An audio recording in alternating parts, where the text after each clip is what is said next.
All right, we're here today with Mr. Andrew Shaw. How you doing, man?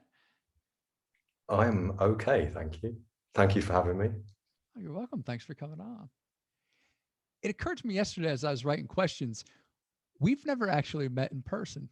Like I've known you for years and feel I know you pretty well, but we've never been in the same room together. That is true. Yeah. And I also have a relationship with another friend that I've never met, that I also feel like I know quite intimately. But I had a discussion where I was thinking that maybe that makes it easier for me because I'm not good around people. No, I don't know. Yeah, but that's true. Yeah. Yeah, we've known How each other like unusual. 4 years, I think. Well, longer because we know each other because of Pop Bollocks, and that was started out of an impulse to do something creative when I heard that Mr. Trump was going to be the president. Oh, Yeah, so I measure our relationship as you're the counter Trump. very good. So there's a responsibility for you. There's some big pants to fill. So to kick things off, young Southpaw sent me in a question for you Okay, about good. your new book, Coordinates. Mm-hmm. It's the third of a trilogy, right? It is. Where are the Ewoks? The Ewoks, you don't understand. That's a bizarre question. Talk about synchronicities because I have a fondness for making up bands that don't exist. One of them, one of the bands that I made up that don't exist was called Ewok Geisha. Ooh, And I I like wanted that. Ewok Geisha to make an ambient album, like a drone album, to play in the background of the book launch for the trilogy. So the Ewoks are actually there, is the answer. Oh, amazing. Yeah, yeah. And actually, I once talked about Ewok Geisha with, the director, Richard Elfman, Yes. and he agreed to play congas on that for me. An ambient conga album. Yeah. So yeah, so no, I've been thinking about Ewok Geisha for a while because that was a decade ago. I had that conversation with him. So I think you should make this happen. Like the Bad Wisdom soundtrack from Bill Drummond, Mark Manning's book, how they yeah, had the various bands. Ewok Geisha, yeah.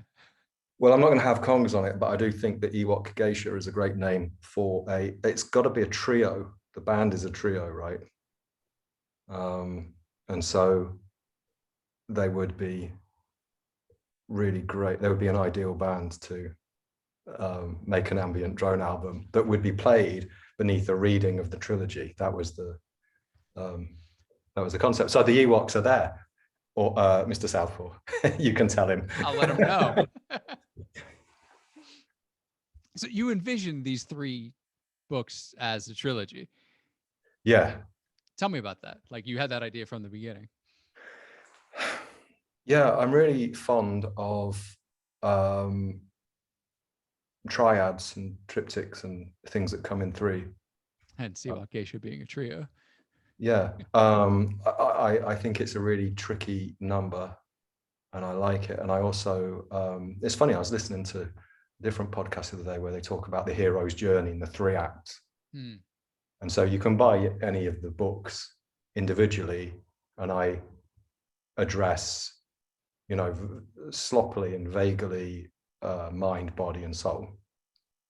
And so the idea was that I would do that, and if I enjoyed doing them, so I didn't announce that there was a trilogy coming because I thought if this sucks and I hate it, I'm not going to commit myself to a process that I just is miserable to complete. And people will always be like, I kind of did like the idea of having a trilogy that wouldn't be finished. That was quite tempting. But anyway, so I didn't let anybody know there was a trilogy coming. A couple of people knew that it was a trilogy. But with it, I liked the idea that you would travel from, not necessarily in that order, but start with imagination, go through, heart, soul, or whatever, and then be back in the body.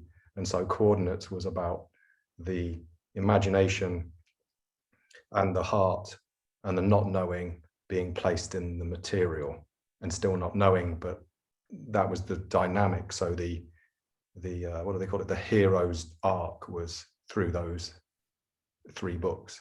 I mean, it's you got to look for it. It's very misty, but that was the structure that I played with. And then I kind of kicked down and used as a guide rather than a rule.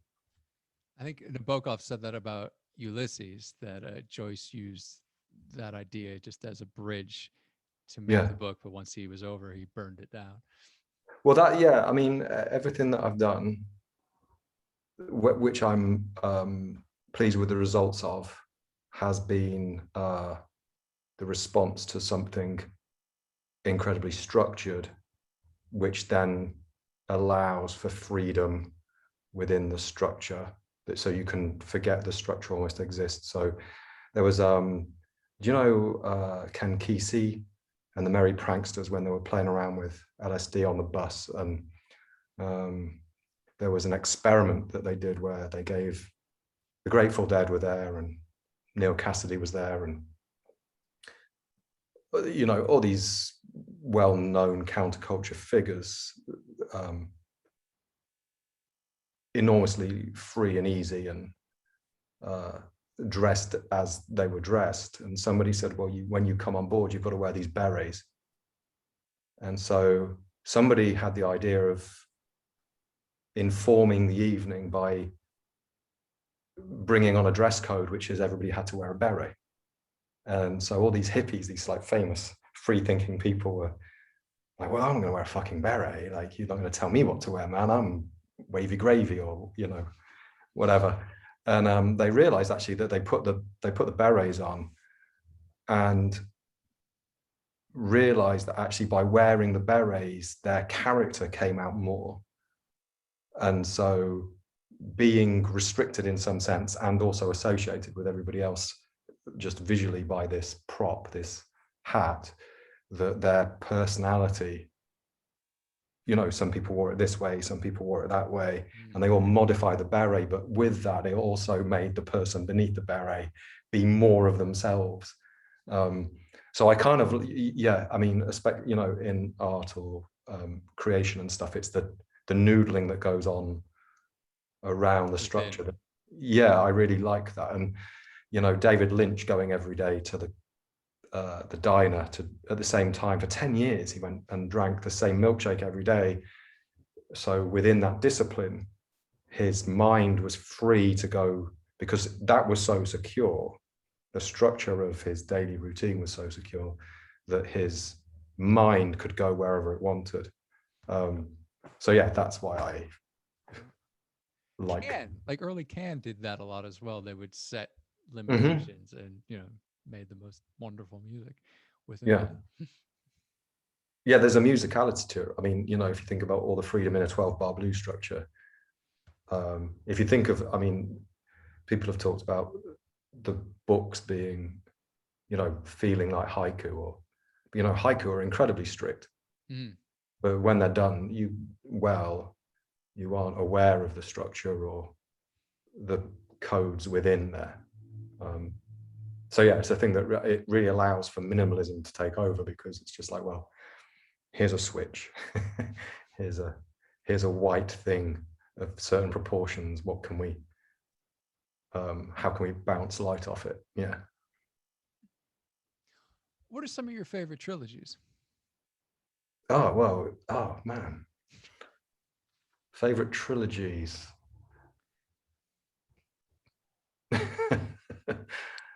Well, we can come back to it if you no, I was going to make a joke about I'm waiting for the 3rd book of the Bible. Would be interesting. Star Wars is a great trilogy. I know that's kind of unhip to say, but I find the Star Wars, I'm gonna, the original Star Wars trilogy is,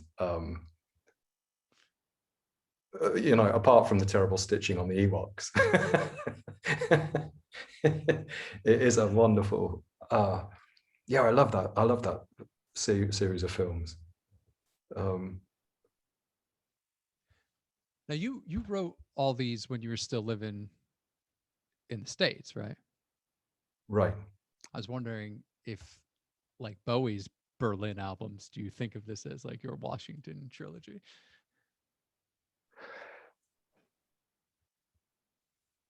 Not until you mentioned it. I thought it was pretty good. Yeah.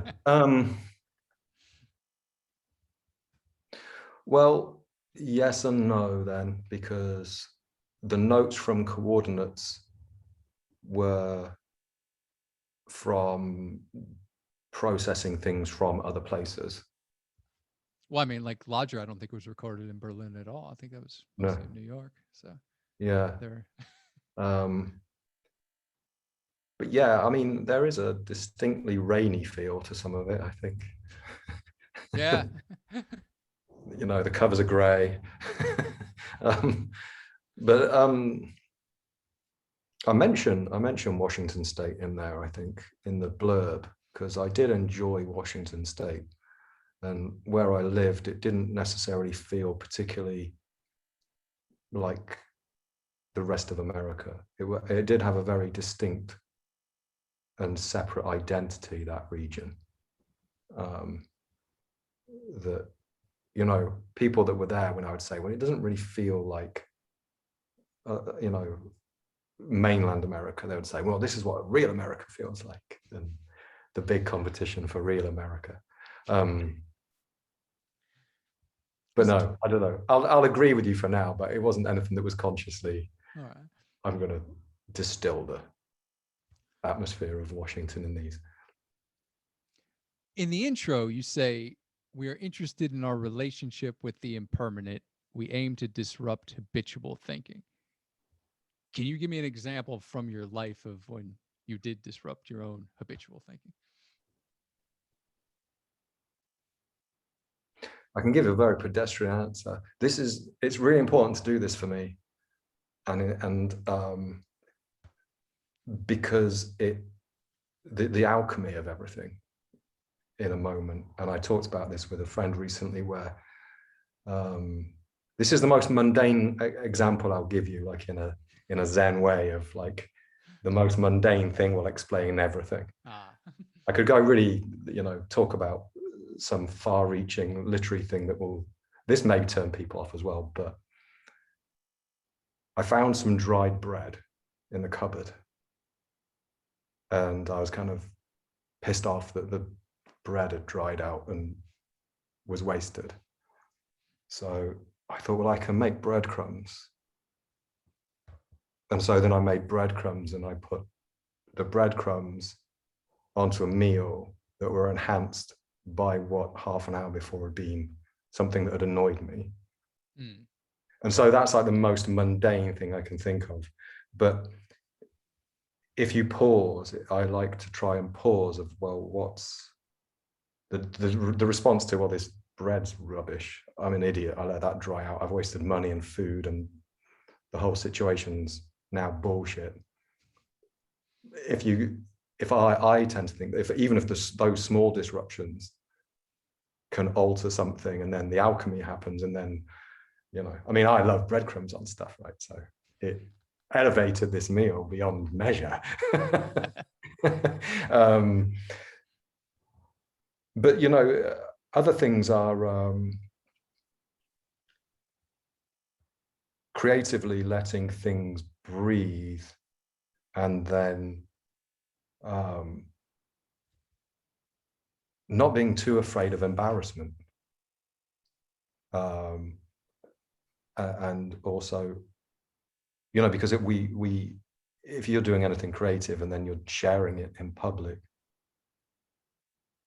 there's an indulgence. It's such an ego trip to, I'm doing something of value and I'm going to share it with you.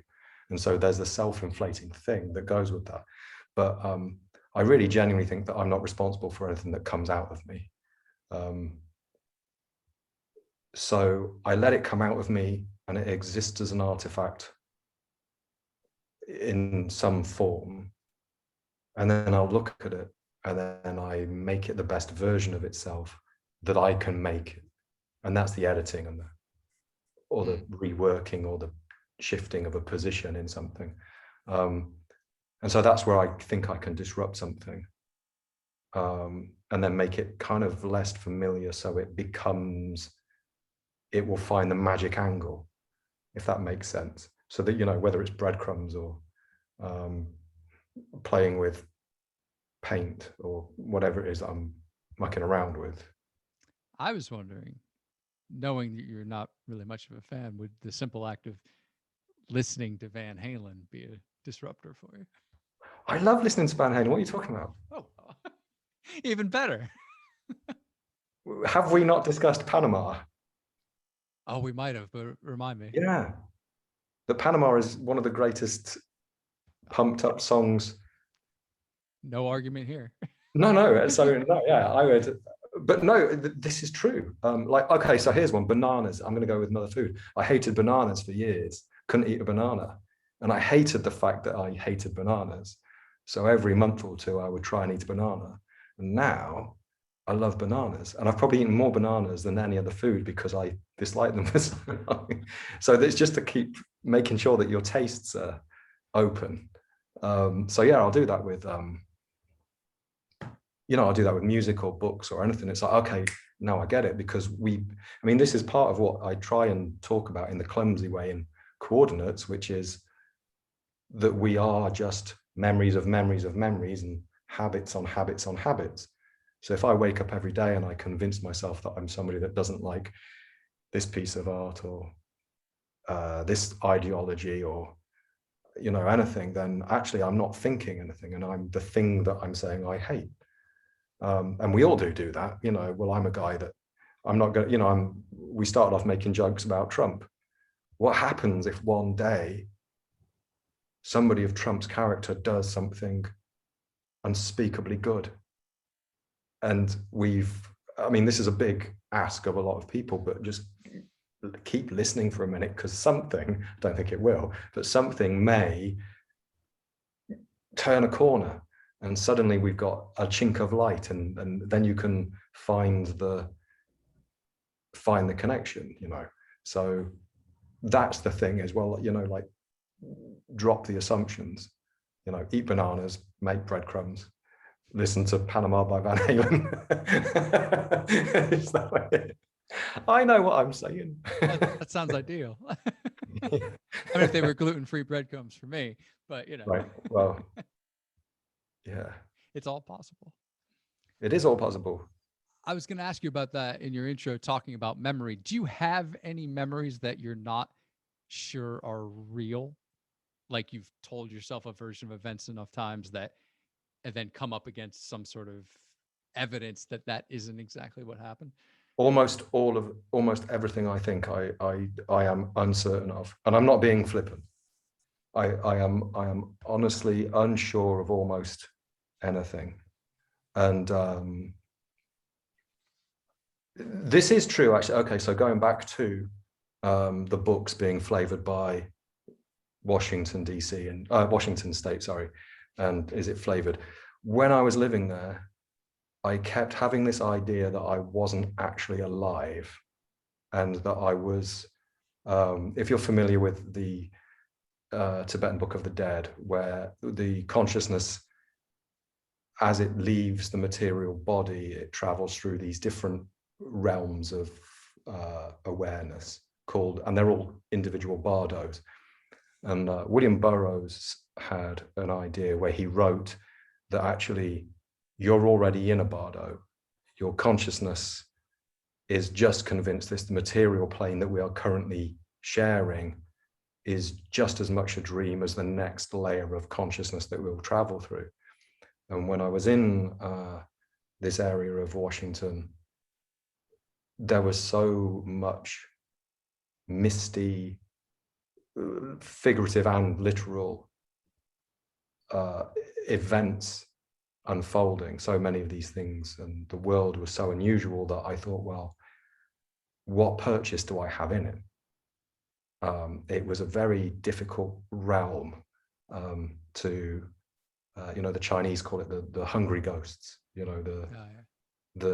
was a really unusual headspace to be in, and I really genuinely, it sounds really glib, but I'm dead serious. I really don't know what I'm convinced of, and so every day I do try and be open to, well, I cling on to certain things. I really do. Like there are some things of value that my ego is really grasping to, and I'll, have an argument with something, or,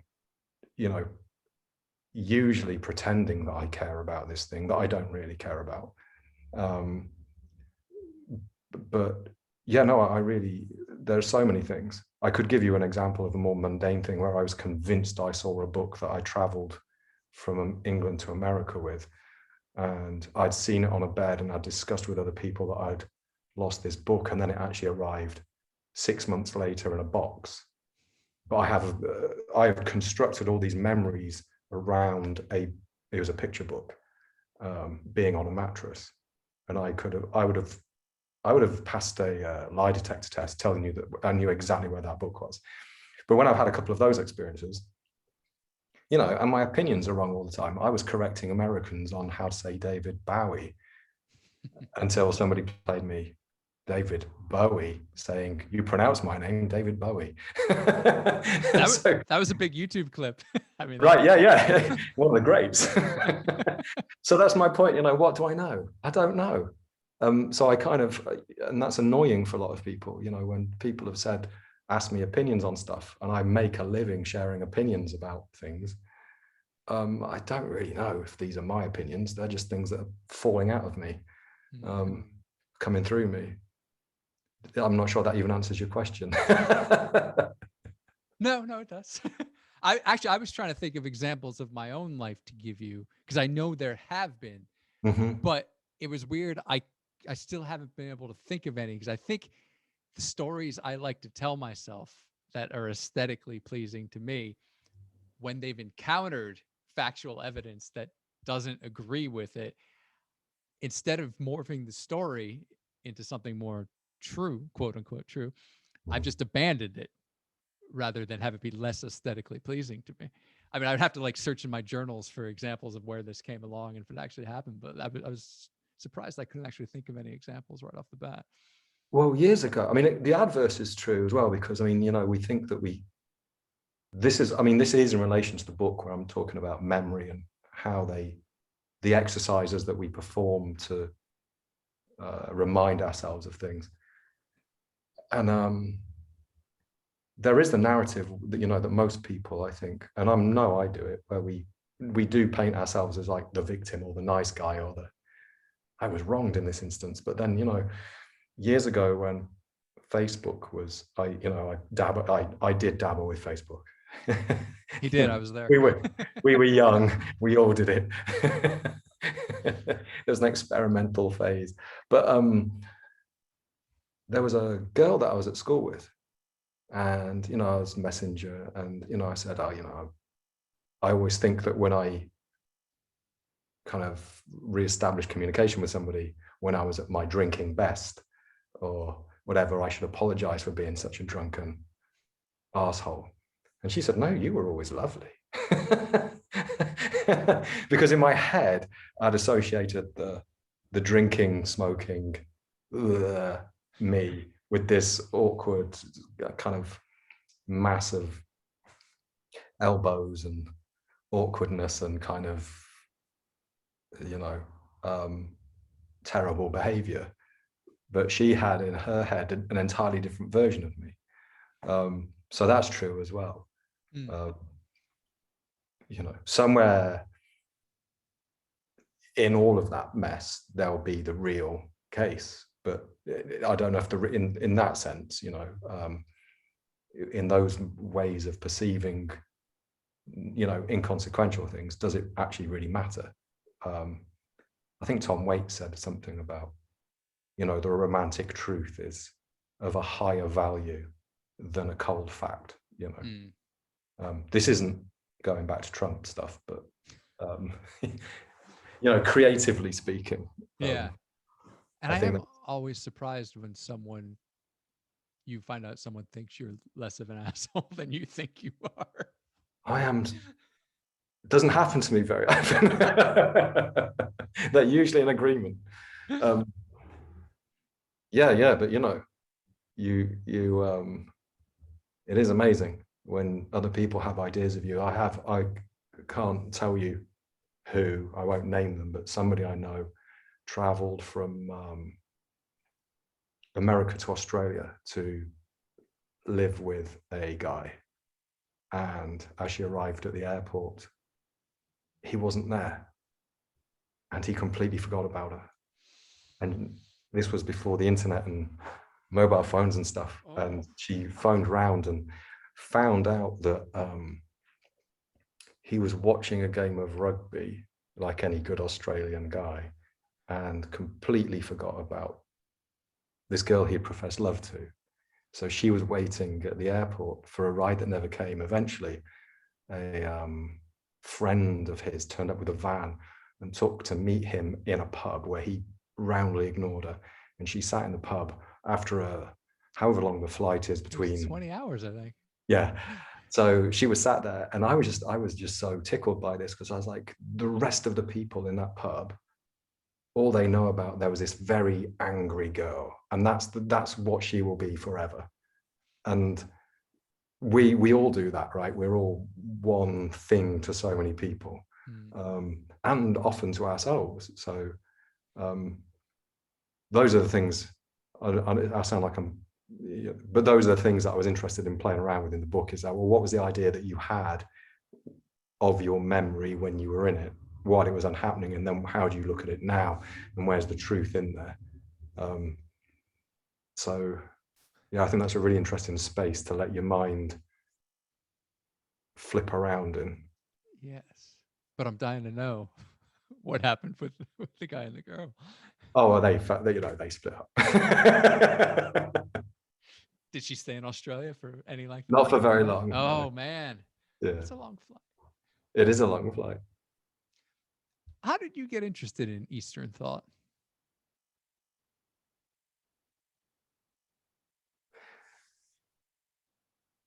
Do you know, I don't really remember. I remember when I was growing up in Nottingham, and there was one of the libraries would sell books off. At the end of every year, there was the library book sale, and there was a photo essay. There was a book that was like a photo essay of, it was called The Zen Life. And I forget who the photographer was, but it was photographs of all the different aspects of Rinzai Zen monastic life, and black and white photographs, and really beautiful. And those guys, they just look like fucking rock stars to me. They were, I don't know how old I was. I think I was like 12 or 13. And these guys were just like locked in something that was so aesthetically rich and simple, but like crazy to me. And from there, I think I started reading. And then my dad, when I was much younger, taught me Tai Chi. And so there was discussions of the Tao and, you know, the flow of things. And but in that book, there was a photograph that was in Japanese carved into a wooden board, and it said, "It is forbidden to leave your sandals in disarray." And I just thought that was the most beautiful sign I'd ever read. So that made sense. I don't know why, but it seemed so poetic. But also, I think, you know, the more you dig into it, all that stuff, the more it gives. And I mean, you can say that about anything, but it actually tolerates inquiry, and it provides some answers to the inquiry, but then it kind of engages in a way that makes you want to learn more. If you compare, not that I'm going to do that well, but if you compare, Christianity to Buddhism, and Christianity seems, or Christian scholars tend to be hung upon validating this as an authentic thing that happened. And this man said this, and we've got evidence, and everybody argues whether they did or they didn't. And a lot of the Eastern religions, like Buddhism, for example, where they're like, well, does it matter? It doesn't matter. The truth of the story is true. Truth is what is useful. I love Yeah. that quote. Yeah. Luke Skywalker had some great points. And, if it resonates, then, so you don't need to necessarily have an answer, although you can carry it. And so I can't remember when I got into it, but I know why I keep going back to it, because it's a really rewarding way of, for me, engaging with, especially creative pursuits. It keeps the brain nimble. That's something, though, I often think of. How much do you think Star Wars had an influence on your spiritual ideas? How much on mine, or just on one's? I guess both. Well, probably a fair deal, because I don't know. Did you ever see Monkey? No, but you're not the first person who has. Okay, so it was a Japanese show made in the late 70s about a classic Chinese text, Journey to the West. And it's this episodic adventure where the monkey god, the fish god, and the pig god are accompanying a Buddhist monk who is carrying scrolls to the West. And every chapter they have an adventure. They're met by adversaries and blah, blah, blah. And this thing was serialized on, I think it was on BBC Two about 6 o'clock when I was growing up, from the age of 5 or whatever. And so there would be some kung fu, some terrible men in costume. It was kind of like Kung Fu Doctor Who, right? Nice. So it was terrible costumes, great stories, awful acting, dubbed into English. And it was Japanese people pretending to be Chinese people, pretending to be animal gods. And, every now and again it would say, well, Buddha says.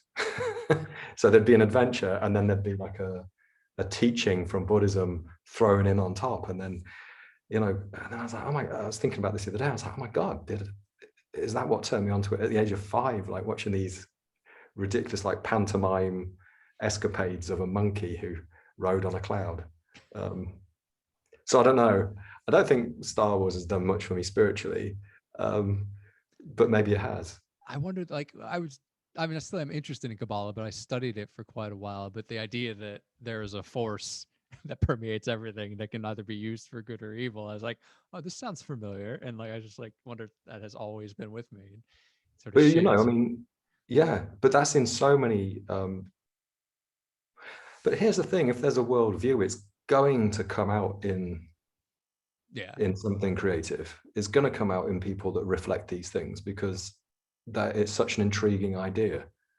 And whether or not it's true, and that's kind of what I'm saying, it doesn't have to be true, but if you entertain it for a moment where this thing is a possibility, it does lend some confidence to the endeavor, right? So, well, I'm going to pretend, I just said it, I don't think I write these things. This thing is just a thing that the book is a thing that happens when I sit. If I can discipline myself to put up with the misery of writing and get it out of my system, it's not coming from me. I don't know where it comes from. That's what I believe. But am I saying it's a force, or is it a thing that I am part of? Who is observing the egolessness of that is the question. But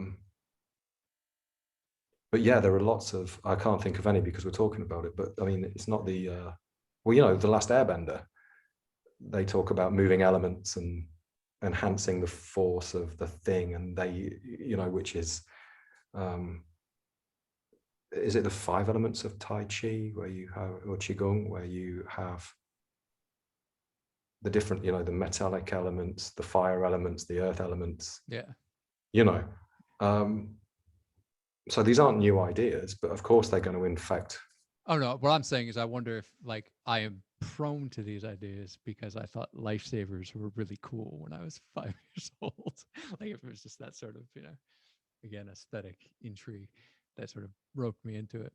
But yeah, who hasn't thought that they were telepathic for a bit?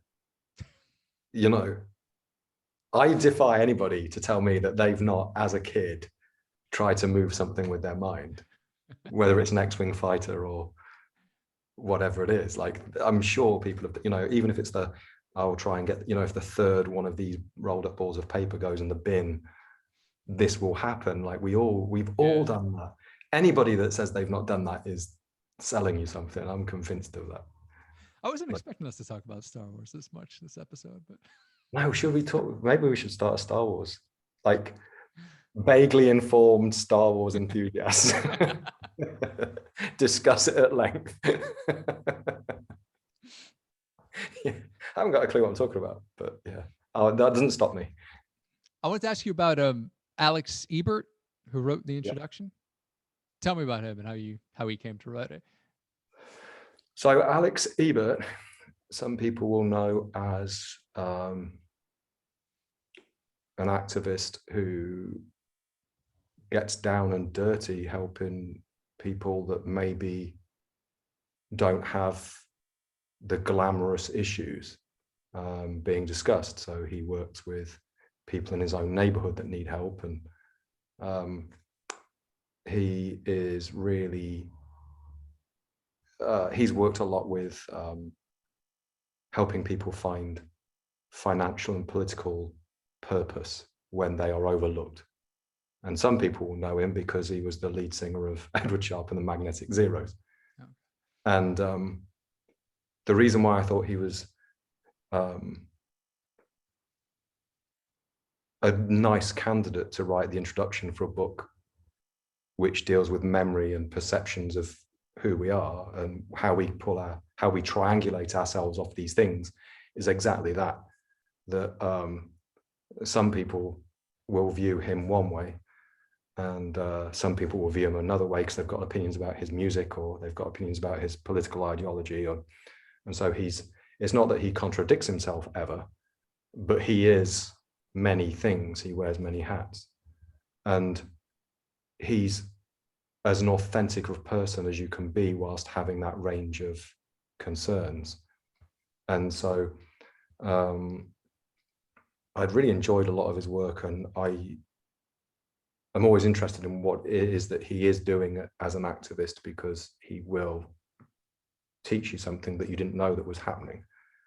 So he was involved in a thing called the Voice Project, where he became the voice for a political prisoner who was incarcerated just because he was an artist.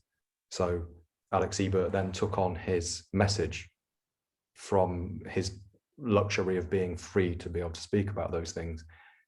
And it was kind of like an Amnesty International thing. It wasn't Amnesty International. It's called The Voice. It's a great organization. So, he was doing this work, and then he started a project called Bad Guru, where he takes the Eastern teachings that we've just been addressing, and he dismantles them in a way that shows how they hinder progress when they are kind of usurped to serve the function of the individual, or just to sell a tea towel or a t-shirt, or you are free to choose your own destiny at any point in time. All this self-empowerment nonsense that doesn't float. You are choosing your own fate. And so he would, as Bad Guru, he would take a photograph of people working under modern slavery conditions, children in Africa who were being forced to mine for the minerals that go in your iPhone. And then he would take a quote from Oprah Winfrey that is, you choose your own destiny, and all this trite rehashing of the Eastern teachings, and he would put them together in these juxtaposed positions. And I just thought that was amazing. I just thought, yeah, it's sickening when you hear people, well, that's just karma, and no, that you, by saying, resigning yourself to, well, that's just karma, shows such a lack of inquiry and just a resignation to things that removes your own personal responsibility for the betterment of things around you. And so he was working on a project with that, and I just thought, wow, this is, he has an audience where he can affect immediate change in a way that I find genuinely remarkable, and he has an energy for it. He continues to give, and other than he's making music, he's doing this, and it's this tireless thing that he keeps doing like a child. He wakes up and does it every day, and I mean like a child in the best way. No, yeah, of course. So when I was thinking about who would disrupt the usual thinking of who writes forwards in books, and it was somebody that I thought had lots of people's contrasting perceptions of him, writing about his belief about what the interconnected of all things were. So I just said, Alex. His tone at points, like, for I can tell you from my vantage at least, you are brave, most avoid invitations to the void, really reminded me of the narrator of Camus' The Fall, Jean-Baptiste Camus. Have you read that? Yeah. Yeah, I love that book, and I enjoyed the intro because of and besides from what he was saying, that sort of. Well, it's true, because I mean, I think if you inquire anything of yourself properly, rather than you seeking to reassure yourself that you are the nice guy and you were never a pile of elbows and drunken bad behavior, you can learn unpleasant things about yourself, and you have to own those things. And so I think that's what he's referencing is, like if when I call it coordinates because I'm triangulating, there's another triad thing, but you look to points of reference to see where you are in the scene. And sometimes you've got just bleak points of reference, and you are sometimes a bleak point of reference. So yeah, it doesn't sound like much, but it was the hardest book to write, because it was like, oh yeah, no, I am capable of being a phenomenal prick, and have done some phenomenal prickish things. And so you can make that as poetic as you want, but you also have to own it first before you can challenge it and then either apologize or retract the damage that you've done. I think that's what Alex is talking about. I want an iPhone, but I know that there are people making it under horrible conditions, kind of thing. Yeah. My freedom is the subjugation of somebody else. We should go back to Star Wars. I want to ask you about a few of the couplets. Okay. Beneath a bench in Chartres, ants find a bag of stolen apricots, and a librarian in Paris dances with goats in the underground garden. France really seems like the place to be in these. I got really vivid memories of France. I traveled around France a bit, and I visited a few times. But yeah, both of those things actually happened. Oh. Some of the things are similes, or like just exercises to help codes, to help with memory.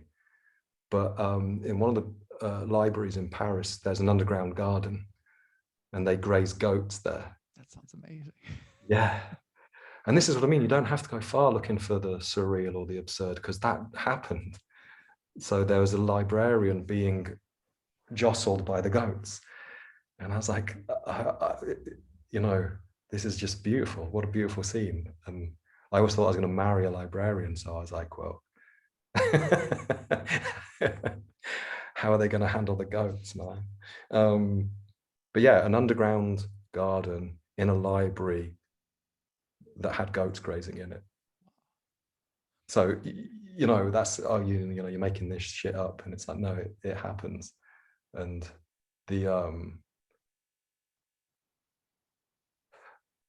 I'm lying about the apricots. The apricots were stolen in India, and there were raspberries in the cathedral. Well, yeah. So yeah, that was a point where I mashed up two memories where, and I didn't steal the apricots in India. A donkey stole apricots. but for artistic purposes, it doesn't really matter. No. But that was the kind of point that where you've got two memories that overlap, where this soft fruit is being stolen by ants, but they're also stolen anyway. So where's the crime ending? And are ants actually, if something's stolen, can ants really then? Who owns the apricots? And in a cathedral, stealing's a right, sin. Right. Yeah. Stylistically, are you a fan of Nietzsche? Somebody else has asked me that. Because I love his brevity. And he even said about his own brevity that, he can say in like 10 sentences what someone else 10,000 words to say. I forget what the exact quote is, but you've seemed to reduce, a very surreal poetic scene into a lovely little couplet. Well, I'll take that. Thank you. Yeah. I mean, anybody that knows me, I'll either be not talking very much at all or talking all the time. And so when I'm writing, I've learned that I'm better the less that I say. I was talking with somebody recently, and because I'm talking about him again now, he was a French engineer whose name I can't remember, but I think we talked about him before, where the secret to a good design is wait, there's nothing left to take anything out. And I really think that, if you want to get the essence, and that's what I'm interested in, like everything else seems decoration. I was getting quite grumpy about this today, Aug, where I was thinking about how much art is just decoration, and it's actually quite tedious. And I was, somebody else was talking about books and the hurry to publish books. And I just thought, well, why? Do they deserve to exist? I'm not entirely sure mine deserve to exist, but the process of me doing it is what deserves to exist. The book itself is just nonsense. It's a thing. It's flotsam to the experience of having the thrill of channeling and whatever. But the Nietzschean thing, where you can so crisply nail something, I'm not sure that I'm as successful as him stylistically. But what a target. Yeah, that's to say something really quickly, and which I'm counter doing now. Before I came on this, I said to a friend, I'm going to be on a podcast, and I'm going to be talking about things that I've written about because I can't talk about them. So that's what I'm doing. I'm talking too much. A dentist in Hong Kong sets fire to the rain. I love that. I don't have a question about that one. I just thought this is a dude I would like to meet. Well, I'm not going to explain it then. Okay. Yeah. But it happened in Hong Kong. 3 anarchists sit on a bench waiting for the acid to kick in. I feel like lots of songs have been written this way, or angling toward that feeling. Yeah, well, I like the idea of that happened. And I like the idea that they could have been 3 anarchists waiting for the acid to kick in, but once it has kicked in, do they remain anarchists? What happens next, kind of thing. It was a scene that was really interesting because,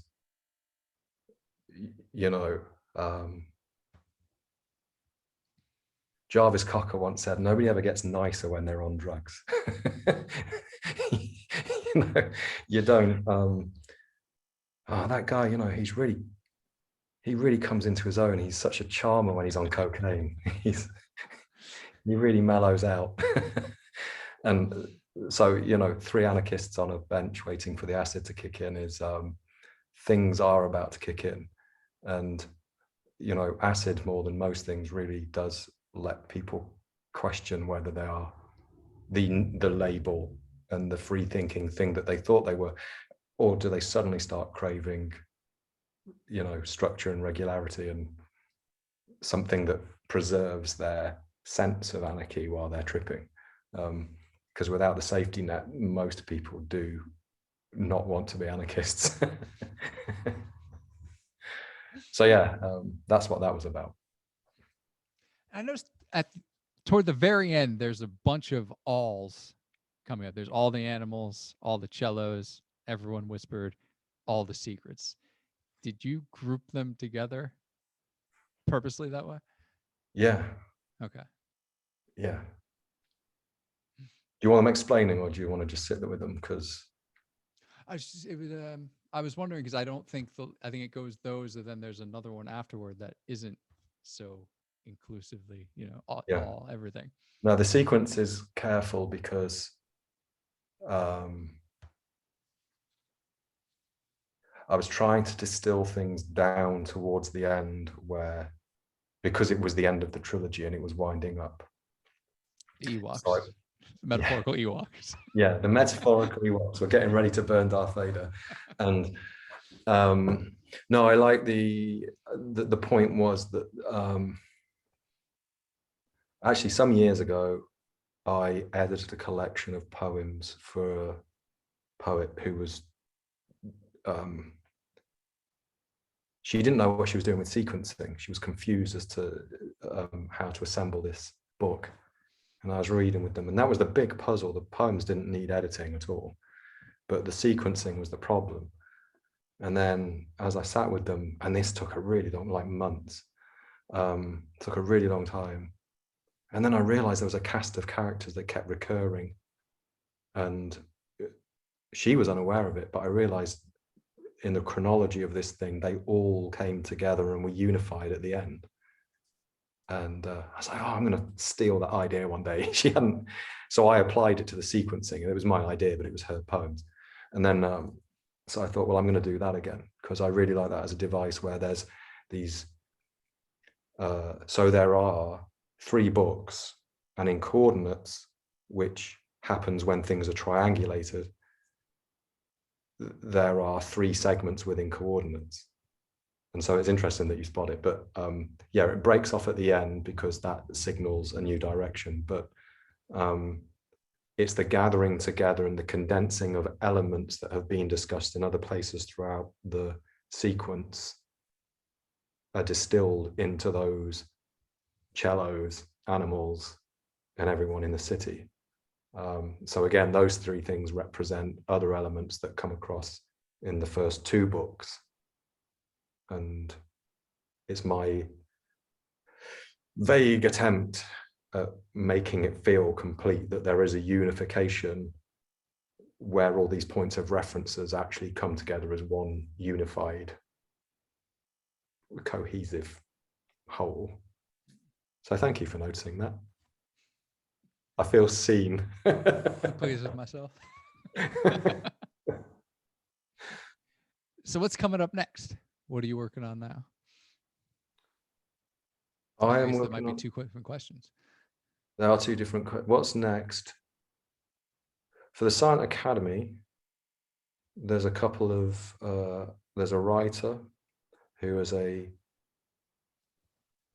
beautifully spare writer who we are going to put out handmade books. They're going to be typewritten and put out in a limited edition of just 21 copies, which are, frankly, do you ever read a book where you're like jealous that you didn't produce this thing yourself? It inspired great jealousy in me, so I thought this is what's next. And I think I mentioned it before, I was working on something with the artist Philip Newcomb, I think I mentioned him last time we spoke. That is back from the printer, and we are choosing a release date for what we are calling an artifact or a sculpture, which comes in the form of a tabloid newspaper that Philip made. Nice. So that's the Silent Academy stuff. There's a lot of stuff coming up in the next couple of months, 2 or 3 months. But for me, I'm going to be making some stuff. I'm trying to not be too dismissive of the way I'm working on something which I will be writing about, but the writing is not the point. There'll be a book at the end of it, but the book is to capture the process of something that I'm working on. I'm not being purposefully enigmatic or vague. It's deciding what it is as I'm working on it. So we'll see. But I do have the opportunity to share some work in a seed warehouse, which I'm really intrigued by. So I'm going to see if I can do that. A seed warehouse. Seed warehouse, yeah. Cool. Well, thank you very much for coming on the show. Thank you for having me. Do you want to tell people where they can get all this stuff of yours?